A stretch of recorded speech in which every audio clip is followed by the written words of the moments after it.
ایک سیزنل بیماری ہے ہے فیور کی، جس کو جم میں ہوش نفن کہتے ہیں، ہے، اور یہ بہت زیادہ بڑھتی چلی جا رہی ہے۔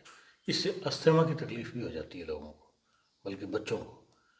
تو اس بارے میں آپ کوئی گائیڈ لائن دے سکتے ہیں یا کوئی بتا سکتے ہیں کہ دیکھیں جی، یہ ہے فیور جو بیماری ہے، یہ ہے فیور کوئی بیماری نہیں ہے۔ ایکچولی یہ جو نزلاتی تکلیف جن لوگوں کو ہوتی ہیں، جو انہیریٹڈ ہوتی ہیں، اپنی فیملیوں سے آتی ہیں، یہ بیماری نزلاتی تکلیفیں ہوتی ہیں، اسی سے استھما ہوتا ہے، اسی سے یہ ہے فیور ہوتا ہے، ناک بند، چھینکیں، آنکھوں سے پانی، یہ سب نزلاتی تکلیفیں ہیں۔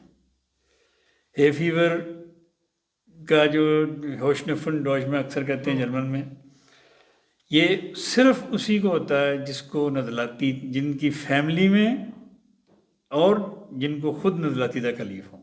استھما بھی انہیں کو ہوتا ہے، جس کو استھما ہوگا اس کو ہے فیور ہوگا۔ جس کو ہے فیور ہے، اس کا مطلب ہے کہ اس کو نزلاتی تکلیف ہیں، اس کے لنگز کمزور ہیں، اس کی فیملی میں یہ بیماری چلتی آ رہی ہے، اور یہ ٹھیک ہو جاتی ہے اللہ کے فضل سے۔ یہ ایسی بیماری، اس کے لیے ویسے سب سے بہترین دوائی جو ہے وہ ٹوبرکولینم ہے۔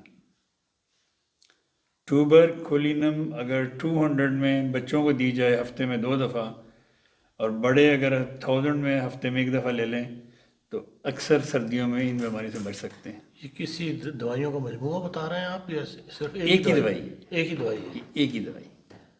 ہاں ہاں، اور یہ عام مل جاتی ہے؟ ہاں جی، اویلیبل۔ یہ جب ہوش نفن کا سیزن شروع ہو جائے اس وقت کھانی شروع کرنی چاہیے یا اس سے پہلے، سیزن سے پہلے؟ وہ عام طور پر مارچ اپریل سے یہ لوگوں کو تکلیف ہونی شروع ہوتی ہے۔ دیکھیں، یہ مارچ اپریل میں مختلف، کئیوں کی صرف چھینکیں آتی ہیں۔ اگر چھینکیں کسی کو زیادہ آ رہی ہیں تو وہ ایز اے سپورٹنگ دوائی سباڈیلا لے سکتا ہے، 30 میں سباڈیلا لے۔ اگر اس کی آنکھوں سے پانی ساتھ آ رہا ہے اور چھینکیں آ رہی ہیں، پھر ساتھ ایلیم سیپا، ایلیم سیپا پیاز سے بنتی ہے دوائی، کہ آپ پیاز کاٹتے ہیں آنکھوں سے پانی آتا ہے نا، ہاں جی، کیور لائک کیور، تو وہ آپ اس کے ساتھ ملا کے لے سکتے ہیں۔ یہ تو وقتی آرام کے لیے ہیں، اصل جو اس کی بیک گراؤنڈ ہے وہ نزلاتی تکلیف ہے، اس تکلیف کو ٹھیک کرنے کے لیے ٹوبرکولینم دوائی ہے۔